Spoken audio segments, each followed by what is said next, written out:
putting together the whole Young Blood Chronicles was pretty insane. In the way that it sounds like a good idea to do, or a simple idea to do, like an 11 video narrative story, but it was much more complex than we thought, and it took about 9 months or a year to do. Yeah, and it's pretty funny over the course of 9 months. It's not like it's not like it took us 9 months to shoot it. It was that you'd do 3 videos in one sitting, and then whatever tour for a couple months, then come back and do another batch of them. So continuity was a really crazy thing. Having to try and remember, you're like, okay, where am I in this scene? That thing. It was quite a feat, and that's just one element. I mean, there were so many things trying to mobilize that many people to get it together, and everything was crazy.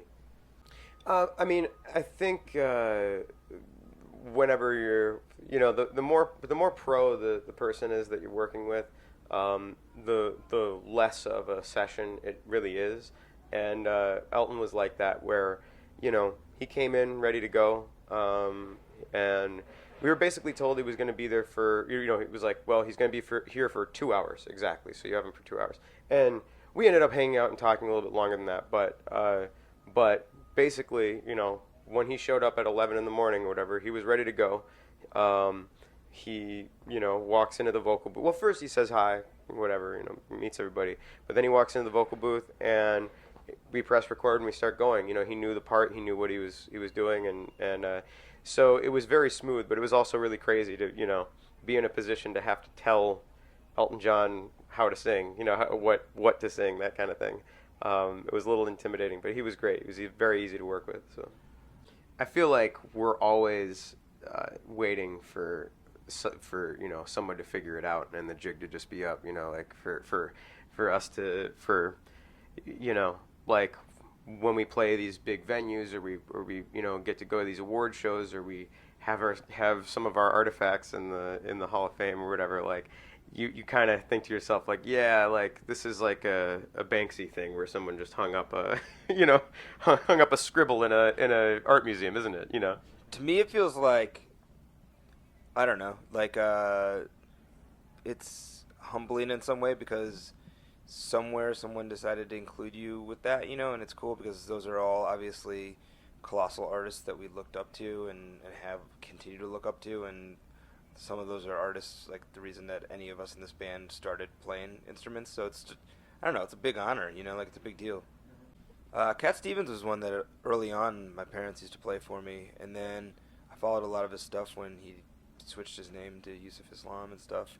I didn't really know about. It was interesting, when I got older and learning about when he first came over and stuff. I didn't really know that there was such a boy band element to it, or whatever, which is really cool. But in general, a couple of the artists. Yeah, I was gonna say E Street Band is definitely a huge influence. I mean, there's a lot of things in the way that, I mean, I think for a band like us, we've had a very strange transition from being a little basement band, and playing, community centers and that kind of thing, into playing amphitheaters and that kind of thing, which is just crazy. And it's hard to really understand. And I feel like somebody like the E Street Band figured out how to do it in a way that you always felt like you were in the basement with them, but they could take their show anywhere, and I don't know, and it still feels intimate. You wouldn't feel bad seeing them with 100,000 people, or 10 people. It still feels like that. You're right on stage with them, and I think that's something that we strive for. So I think that it's one of those things where it's cool to see the peer group that people consider you in, whatever awards we've ever been nominated for.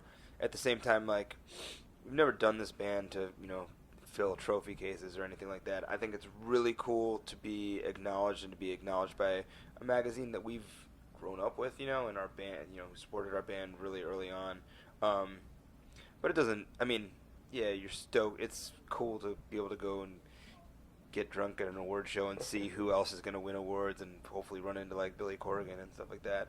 But I don't know. I think that music and art is such a weird thing. It's cool to be honored for the thing you do, and I think it's cool for us to be recognized by our community, and it's cool for us to be able to acknowledge our fans and our fan base, because they're the people who go out and vote for these awards, and that really makes us appreciate it.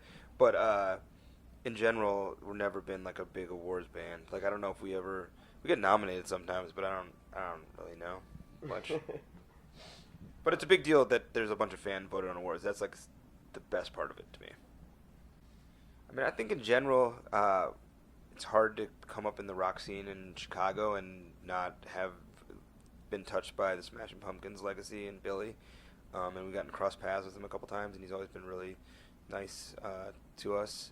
And then, to me personally, but I'm sure other guys in the band, like, Slash is the first guitarist to me where I was like, oh, the Slash solo. Like, like you always remember like a vocal part or like a lyric or something like that. I just like remember through Guns N' Roses, there was a bunch of times when I was like, oh yeah, and the solo from that song. Or like, November Rain, there's two epic solos, I don't know. And then Joan Jett, I think, I mean, she's amazing because first off, there's not a lot of female guitarists that get afforded the space in rock history where it's almost insane to even think of her as a female guitarist. She's just a guitarist, she's just a player, she's just a singer.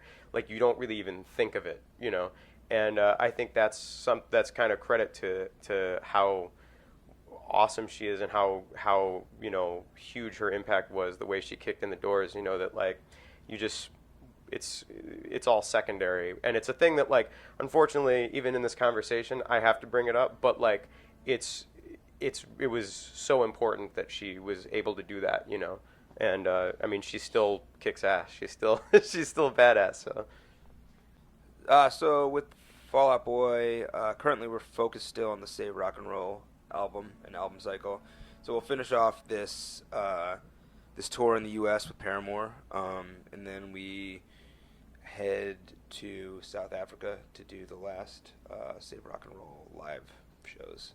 And then I don't know. I don't really know what the future holds. I think that a couple of times we've been taken out of context in saying that we were like working on music or not working on music. It's like we're always like, music's like a conversation. It's like art. You do it all the time, but it's like sometimes it's just a scribble in your notebook that just doesn't really matter, and sometimes you're like actually working on an oil painting or something like that. And I would say that we're more at the scribbles in the notebook point of life. I always it's a great comparison. I feel like any painter is probably painting every day. That doesn't mean you're going to see any of those paintings anytime soon, because like half the time they get halfway through it and then paint over them and throw out whatever. It's not just because we're working every day doesn't mean that we have a record anytime soon.